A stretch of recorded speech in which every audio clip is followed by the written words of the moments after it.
قلم سے لکھے الفاظ اگر اللہ چاہے تو صدیوں تک امر ہو جاتے ہیں۔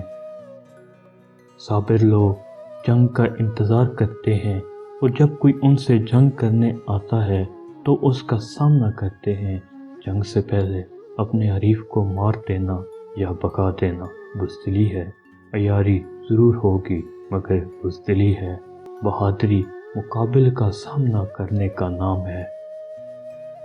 بھلے ہمیں کوئی انسان برا لگتا ہو، بھلے ہمیں کسی سے نفرت ہو، مگر ہم سب پہ لازم ہے کہ ہم ہر انسان کی عزت کریں، کیونکہ اللہ نے سب کو عزت سے نوازا ہے۔ جانور صرف کھانے اور سائبان کے ساتھ زندگی گزار سکتا ہے، انسان نہیں۔ انسان کو زندہ رہنے کے لیے عزت بھی چاہیے ہوتی ہے۔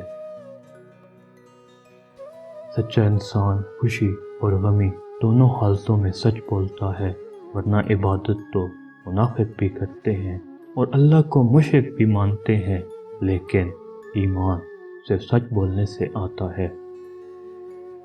جب دوست اپسیٹ ہو تو اس کو نصیحت نہیں کرتے، نہ حقیقت پسندانہ تعزیت دیتے ہیں، بس خاموشی سے اس کو سن لیتے ہیں تاکہ اس کا دل ہلکا ہو جائے۔ کسی کا دل ہلکا کرنا بھی ایک آرٹ ہے اور تمہیں وہ آرٹ سیکھنا چاہیے۔ کچھ لوگ ہماری زندگی میں صرف تھوڑے وقت کے لیے آتے ہیں، اللہ ان کو لاتا ہے اور پھر نکال کے لے جاتا ہے۔ تکلیف ہوتی ہے، مگر دنیا کا کوئی انسان ایسا نہیں ہے جس نے کسی کو کھویا نہ ہو۔ سب کسی نہ کسی کو کھوتے ہیں، کوئی بے وفائی کے ہاتھوں، کوئی موت کے باعث اور کوئی ذرا سی غلط فہمی کی وجہ سے۔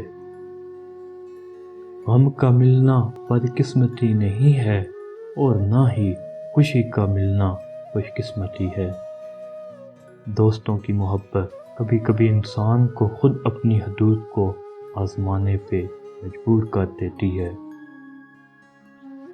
اگر دوسروں کے منہ سے نکلے الفاظ ہمیں کنٹرول کرنے لگ جائیں تو اس کا تو یہ مطلب ہوا کہ ہم نے اپنی پوری ذات کا کنٹرول دوسروں کے ہاتھوں میں دے رکھا ہے۔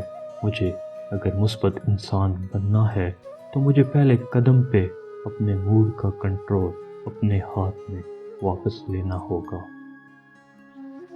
ہر شخص کا امتحان مختلف ہوتا ہے۔ بظاہر نیک نظر آنے والے لوگ بھی اپنے اندر ہر وقت شیطانوں سے لڑ رہے ہوتے ہیں، ان کے غم ہوتے ہیں، وہ بھی ٹوٹتے ہیں، ان کے لیے بھی کچھ اچھے کام کرنا آزمائش بنا رہتا ہے۔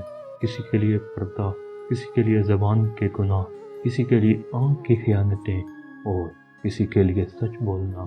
ہر شخص کا امتحان مختلف ہوتا ہے۔ آپ اپنا موازنہ دوسروں سے نہ کریں۔ کوئی کسی کو کسی غم سے نہیں نکال سکتا، انسان کو ہر چیز سے خود نکلنا ہوتا ہے۔